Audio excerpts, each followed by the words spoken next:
తగినవాడు. ఒక గ్రామంలో ఒక పిసినగొట్టు జమీందారు ఉండేవాడు. అతని దగ్గర ఏ కూలివాడు పట్టుమని 10 రోజులు పనిచేసేవాడే కాదు. ఎవరైనా నిలకడగా పనిచేసినా పని పూర్తి కాగానే జమీందారు ఏదో కిటుకు ఉపయోగించి కూలి డబ్బులు ఎగ్గొట్టేవాడు. కాని రామయ్య అనే అమాయకుడు జమీందారు గారి తండ్రి కాలం నుంచే ఆ ఇంట చాకరీ చేసినవాడు కావటం చేత జమీందారు ఇచ్చినా ఇయ్యకపోయినా పాత విశ్వాసంతో చెప్పిన పనుల్లా చేస్తూ పోయేవాడు. జమీందారు ఇచ్చే కొద్దిపాటి కూలి డబ్బులు రామయ్యకు ఏ విధంగానూ సరిపోయేవి కావు. ఒకసారి జమీందారు ఏదో నెపం పెట్టి రామయ్య నెల జీతం పూర్తిగా ఎగ్గొట్టాడు. ఆ డబ్బు కోసం గంపెడు ఆశతో ఎదురు చూస్తున్న రామయ్య ఉత్త చేతులతో ఇంటికి తిరిగి వెళ్లాడు. అది చూసి అతని భార్య పిల్లలు చాలా వ్యథ చెందారు. రామయ్య కొడుకు భీమన్న 14 ఏళ్ల కుర్రవాడు. ఇది ఏమాత్రమూ సహించలేకపోయాడు. వాడు తండ్రితో, నీ కూలి డబ్బులతో మనం బతకలేం, ఇక నువ్వు విశ్రాంతి తీసుకో, రేపటి నుంచి నేను పనిలోకి పోతాను అన్నాడు. మర్నాడు పనిలోకి వచ్చిన భీమన్నను చూసి జమీందారు, నువ్వెవరు అని అడిగాడు.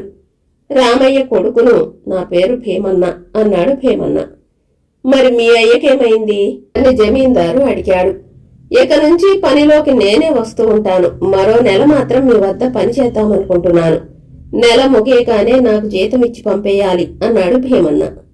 అతను గడువు ఏర్పాటు అనేసరికి జమీందారుకు పుట్టెడు ఆశ కలిగింది. ఎందుకంటే తాను మోసగించటానికి ఇందులో అవకాశాలు ఎక్కువ. ఇదిగో భీమన్న, నేను చెప్పిన పనల్లా అక్షరాలా చేసి తీరాలి, అడ్డు చెప్పకూడదు, ఇష్టమైతేనే పనిలో ప్రవేశించు అన్నాడు జమీందారు. అందుకు భీమన్న సమ్మతించాడు. భీమన్నకు సాధ్యం కాని పని చెబితే వాడు పని పూర్తి కాకుండానే మానుకోవచ్చు.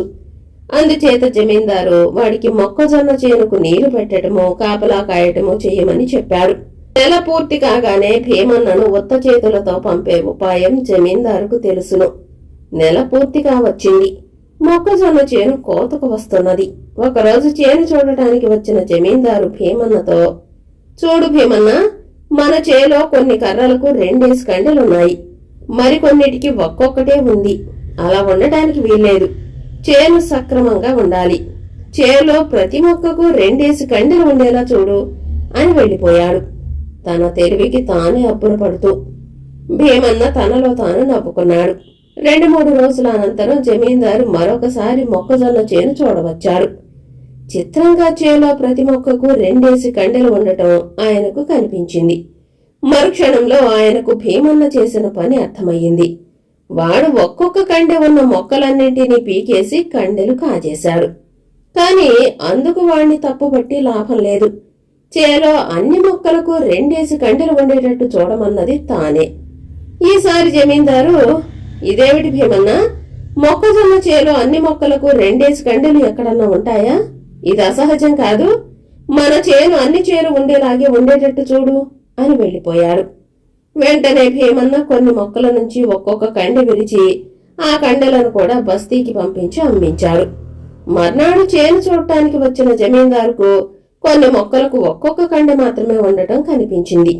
దుర్మార్గుడా, ఎందుకా నా దగ్గర పనికి కుదిరింది, ఉండు నీ మీద ఫిర్యాదు చేస్తా అంటూ జమీందారు వెళ్లిపోబోయాడు.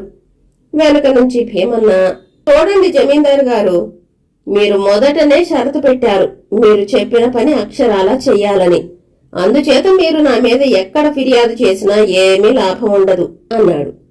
ఆ మాట నిజమేనని జమీందారుకు తెలుసు. ఫిర్యాదు చెయ్యటమే జరిగితే తాను కూలి డబ్బులు ఎగ్గొట్టిన వైనాలన్నీ బయటపడతాయి.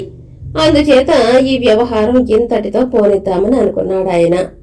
కాని మర్నాడు భీమన్న జమీందారు ఇంటికి వెళ్లి, అయ్యా, ఇదిగో మీ కండెలమ్మిన బాపతు డబ్బు, ఇందులో న్యాయంగా మా అయ్యకు నాకు రావలసిన 2 నెలల జీతము మినహాయించుకున్నాను అంటూ డబ్బు సంచి జమీందారు ముందు పెట్టాడు. భీమన్న మంచితనానికి జమీందారు విస్మయం చెందాడు. భీమన్న, ఎంతకాలానికి నాకు తగిన వాడివి దొరికావు, ఇక నుంచి నువ్వు నా దగ్గర పాలేరుగా ఉండి పని చెయ్యి, న్యాయంగా నీ జీతం నీకిస్తాను అన్నాడు జమీందారు. భీమన్న అందుకు ఒప్పుకున్నాడు. కథ సమాప్తం.